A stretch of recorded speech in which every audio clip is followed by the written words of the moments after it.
السلام علیکم ناظرین، عوامی تناظر کے نئے ولاگ کے ساتھ میں ہوں خالد بھٹی۔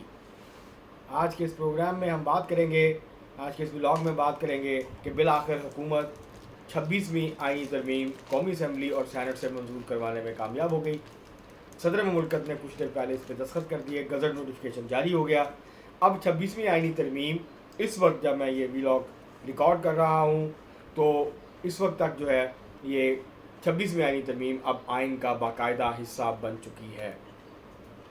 ابھی کچھ دن یہ شاید کنفیوژن رہے کہ سپریم کورٹ کا کون سا بینچ کیا کرے گا۔ آئینی بینچ جب تک نہیں بنتا، جب تک چیزیں واضح نہیں ہوتی تو اس وقت تک یہ صورتحال رہے گی۔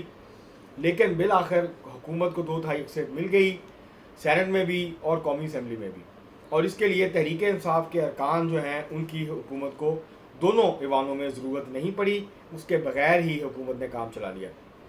یہ جو ہے وہ ساری صورتحال اب آگے کیا ہوگا، اس کے کیا اثرات ہوں گے، اس میں کون جیتا کون ہارا، اس سارے موضوع کے اوپر آج کے اس ولاگ میں ہم بات کریں گے۔ اس سے پہلے کہ ہم اپنے موضوع کی طرف بڑھیں، آپ سے روزانہ گزارش کرتے ہیں، آج بھی گزارش ہے کہ اگر آپ نے ہمارا چینل ابھی تک سبسکرائب نہیں کیا اس کو سبسکرائب کر لیں، آپ کو ولاگ پسند آئے اس کو لائک بھی کریں، شیئر بھی کریں اور مہذب انداز سے اپنی رائے کا اظہار بھی کریں، بیل آئیکن ضرور دبا دیں، ٹلی ضرور کھٹکا دیں۔ اب ہم بڑھتے ہیں اپنے آج کے موضوع کی طرف۔ تقریباً 2 ماہ سے شور و غوغا تھا، بہت شور اٹھ رہا تھا، بہت بحث ہو رہی تھی، آنیاں جانیاں تھیں، مذاکرات تھے، بات چیت تھی مختلف سیاسی جماعتوں سیاسی رہنماؤں کے درمیان، اور جو وجہ تھی وہ تھی 26ویں آئینی ترمیم۔ حکومت کا جو ابتدائی مسودہ تھا اس پہ مولانا فضل الرحمان صاحب نے ووٹ دینے سے انکار کر دیا تھا، پھر جو ہے وہ کمیٹی بنی اور مذاکرات ہوئے، تحریک انصاف بھی اس کا حصہ بنی، اور 1 ماہ کی 14 ستمبر سے لے کر اور اکتوبر میں، اب یہ اکتوبر کل جو ہے وہ 21 جو ہے وہ کل پاس ہوئی، تو یہ 1 مہینے سے زیادہ کا وقت تھا جس میں بہت زیادہ بات چیت ہوئی، ڈسکشنز ہوئیں اور پھر اتفاق رائے ہو گیا۔ تحریک انصاف نے اس کے خلاف ووٹ دیا، بائیکاٹ کیا، پھر اس کے خلاف ووٹ دیا۔ تحریک انصاف جو ہے اس نے حمایت نہیں کی، اس کی وجہ تحریک انصاف کی پارلیمانی پارٹی کی اکثریت چاہتی تھی کہ تحریک انصاف اس کا حصہ بنے، اور لیکن عمران خان صاحب جو ہیں وہ نہیں مانے، جس کے بعد پھر تحریک انصاف نے فیصلہ کیا کہ وہ ووٹ نہیں دے گی اس کے حق میں۔ اب سینٹ میں جو تعداد پوری ہوئی، 58 حکومت کے تھے، 5 JUI فے کے ملے، 63 ہو گئے، اور 2 سینیٹر جو ہیں وہ بلوچستان نیشنل پارٹی مینگل کے جو تھے وہ شامل ہوئے، ان کے اوپر ڈیفیکشن کلاز نہیں لگتی، تو اس لیے جن کے اوپر PTI کو یہ شبہ تھا کہ یہ ووٹ ڈال کے حکومت کی تعداد پوری کریں گے تو ان کا ووٹ جو ہے وہ نہیں ڈلوایا حکومت نے۔ ہو سکتا ہے ان کے ساتھ بات چیت ہوئی ہو لیکن ان کا ووٹ نہیں ڈلوایا گیا، وہ ایوان میں بھی نہیں آئے، انہوں نے ووٹ بھی نہیں دیا، تو اس طرح کوئی بھی ڈیفیکشن یا فلور کراسنگ نہیں ہوئی سینٹ میں۔ قومی اسمبلی میں جو آزاد 6 ارکان ہیں انہوں نے ووٹ دیا، اور یہ وہ 6 ارکان تھے جو تحریک انصاف کی حمایت سے ضرور جیتے تھے۔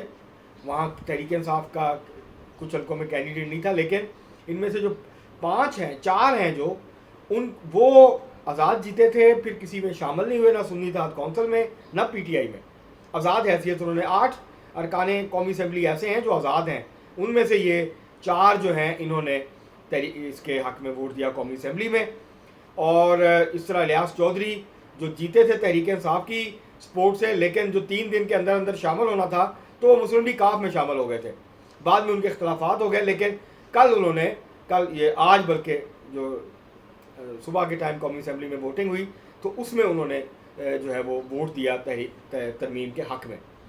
ایک ارکان کا پتہ، رکن کا پتہ نہیں ہے کہ وہ کون ہے، ان کا نام ابھی سامنے نہیں آیا، تو اس طرح سے یہاں بھی ڈیفیکشن کلاس جو ہیں وہ انیکٹ نہیں ہوں گی، یہاں بھی ڈیفیکشن کلاس جو ہیں وہ نہیں آئیں گی، تو اس طرح حکومت جو ہے اس کو مینیج کرنے میں کامیاب ہو گئی۔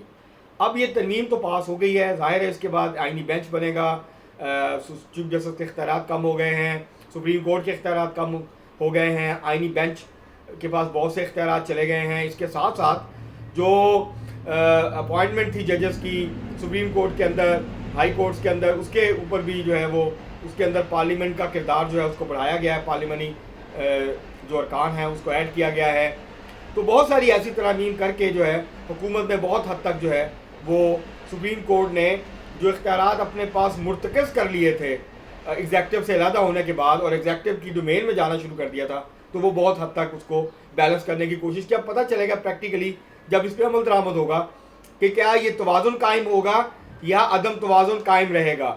کیونکہ اگر توازن قائم رہتا ہے تو توازن قائم کرنا ہے تو پھر یہ بیلنس کرنا پڑے گا ایگزیکٹو کو اور عدلیہ کو. تو اس حوالے سے پارلیمنٹ کا کردار جو ہے وہ بہت اہم. اب یہ کس کی جیت ہے کس کی ہار ہے؟ یہ حکومتی اتحاد کی جیت ہے کہ حکومتی اتحاد مولانا فضل الرحمان کو اپنے ساتھ ملانے میں کامیاب ہوا.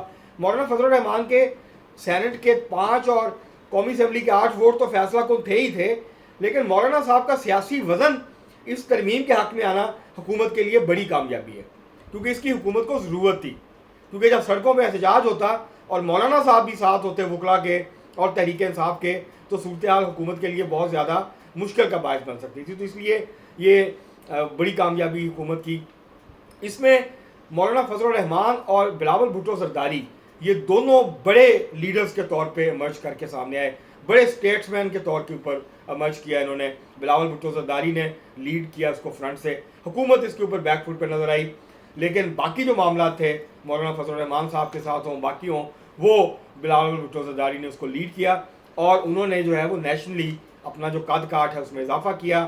وہ ایک میچور پولیٹیشین کے طور پہ جو ہے وہ سامنے آئے. ظاہر ہے پیچھے آصف زرداری صاحب بھی تھے، ان کی سپورٹ ان کو حاصل تھی، پارٹی کی سپورٹ بھی حاصل تھی. تو یہ ایک ایمرج کیا انہوں نے بلاول بھٹو زرداری صاحب نے اس سارے معاملے میں، اور انہوں نے اپنا سیاسی قد کاٹ جو ہے اس کو مزید بڑھایا ہے.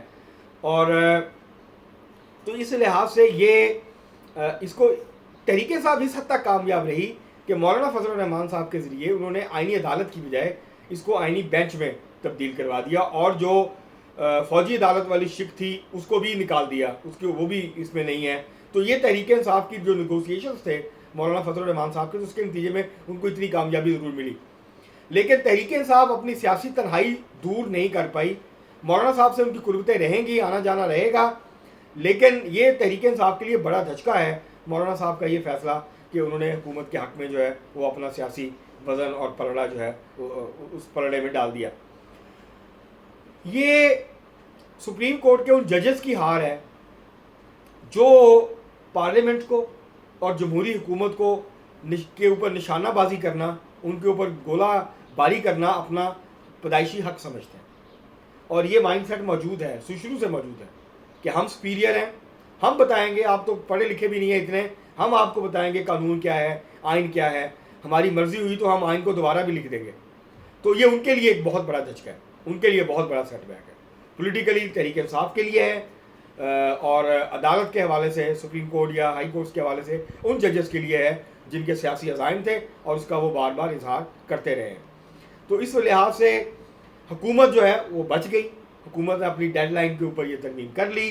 حکومت کو جو خطرات تھے وہ فی الحال دور ہو گئے ہیں. اب کوئی اور خطرہ آ جائے سامنے تو اس کے بارے میں کچھ نہیں کہا جا سکتا.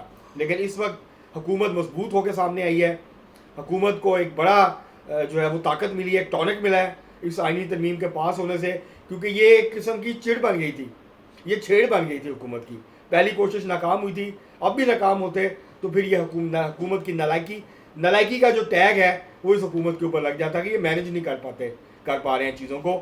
تو یہ ہو گیا، حکومتی اتحاد جو ہے وہ سرخرو ہوا، اور اس کے نتیجے میں پارلیمنٹ کو اب تھوڑا سا یہ معاملات پارلیمنٹ نے اپنے کر لیے. لوگوں کے بنیادی حقوق کے حوالے سے بھی پارلیمنٹ کو کام کرنے کی ضرورت ہے. ان پارٹیوں کو جس طرح یہ اپنے مفادات کے لیے کام کرتے ہیں، اپنے حقوق کے لیے سرگرم ہو جاتے ہیں اور جو ہے وہ سر دھڑ کی بازی لگا دیتے ہیں، عوام کے بنیادی معاشی، آئینی، جمہوری، سیاسی حقوق کے لیے ان کو اب توجہ دینی چاہیے. پارلیمنٹ کا یہ تاثر نہیں ہونا چاہیے کہ یہ صرف ایلیٹ کی نمائندگی کرتی ہے. اگر یہ 24 کروڑ عوام کی نمائندہ ہے تو پھر اس کی جھلک بھی نظر آنی چاہیے، اس کی ریفلیکشن بھی نظر آنی چاہیے. لوگوں کو سستا انصاف فراہم کرنا چاہیے. اس کے لیے جو پولیس کا سسٹم ہے اس میں ریفارمز کی ضرورت ہے، جو عدلیہ کا پورا کرمنل جسٹس سسٹم ہے اس کے اندر ترامیم کی ضرورت ہے، اس کو تبدیل کرنے کی ضرورت ہے تاکہ عام آدمی کو فوری اور سستا انصاف مل سکے. اس سٹرکچر میں نہیں مل سکتا. مہنگے وکیل، مہنگی فیسیں، مہنگے جو ہیں وہ اس کے اوپر جو ہے جب آپ اپلیکیشنز دیتے ہیں تو اس کے اوپر جو ٹیکسز ہیں یا کورٹ فیسز ہیں، یہ سستا انصاف نہیں ہے. اس کے اوپر کام کرنے کی ضرورت ہے، اور لوگوں کو جو ہے ان کے بنیادی جمہوری، آئینی اور معاشی حقوق کے لیے جو ہے وہ پارلیمنٹ کو کام کرنے کی ضرورت ہے. اس کے اوپر بھی سر دھرنے کی ضرورت ہے، سر جوڑ کے بیٹھنے کی ضرورت ہے تاکہ عوام کی مشکلات کم ہوں. مہنگائی کا مسئلہ ہے, بے روزگاری کا مسئلہ ہے, غربت کا مسئلہ ہے, ان ایشوز کو بھی پارلیمنٹ کو اسی طرح اسی تندہی سے جو ہے وہ دور کرنے کی اور اس میں عوام کی مشکلات میں بھی کمی کرنی چاہیے, تاکہ یہ حقیقی معنوں میں عوام کی نمائندہ پارلیمنٹ کے طور پہ جو ہے وہ سامنے آئے, نہ کہ یہ تاثر قائم رہے کہ یہ جب اپنا مفاد ہوتا ہے تو یہ سرگرم ہو جاتے ہیں اور رات کو 5 بجے صبح 5 بجے تک بھی بیٹھے رہتے ہیں, جبکہ عوام کے حقوق کے حوالے سے ان کے کان کے اوپر جوں نہیں نکلتی. تو اس تاثر کو ختم کرنے کی ضرورت ہے. یہ ایک بڑی کامیابی ہے پارلیمنٹ کی. آپ دیکھتے ہیں کہ جو ہم خیال 8 ججز ہیں وہ اس کے اوپر کیا رد عمل دیتے ہیں, تحریک انصاف اور وکلا اس کے اوپر کیا رد عمل دیتے ہیں, آنے والے دنوں میں پتہ چل جائے گا. لیکن ابھی رد عمل آئیں گے, ابھی آسانی سے اس کو ہضم نہیں کیا جائے گا. حکومت کو اس مسئلے کے بعد جو مسائل پیدا ہوں گے ان سے نبٹنا پڑے گا, اور اس لیے حکومت کی مشکلات کچھ کم ہوئی ہیں, ترمیم ہو گئی, یہ بڑی مشکل آسان ہو گئی, لیکن ابھی اور مشکلات باقی ہیں. اس حوالے سے اس کا حکومت کو آنے والے دنوں میں سامنا رہے گا. فوری طور پہ سیاسی استحکام کے جو ہیں وہ امکانات بہت کم ہیں, لیکن عدلیہ کی طرف سے جو ڈی اسٹیبلائزیشن کا خطرہ تھا وہ بہرحال حکومت کے سر سے ٹل گیا. اس حد تک یہ حکومت کی ایک بڑی کامیابی ہے اور حکومت کے اعتماد میں اس سے اضافہ ہوگا, اور حکومت نے جو ہے وہ چیزوں کو مینج کر لیا بہتر طریقے سے. آج کے لیے اتنا ہی, بہت شکریہ.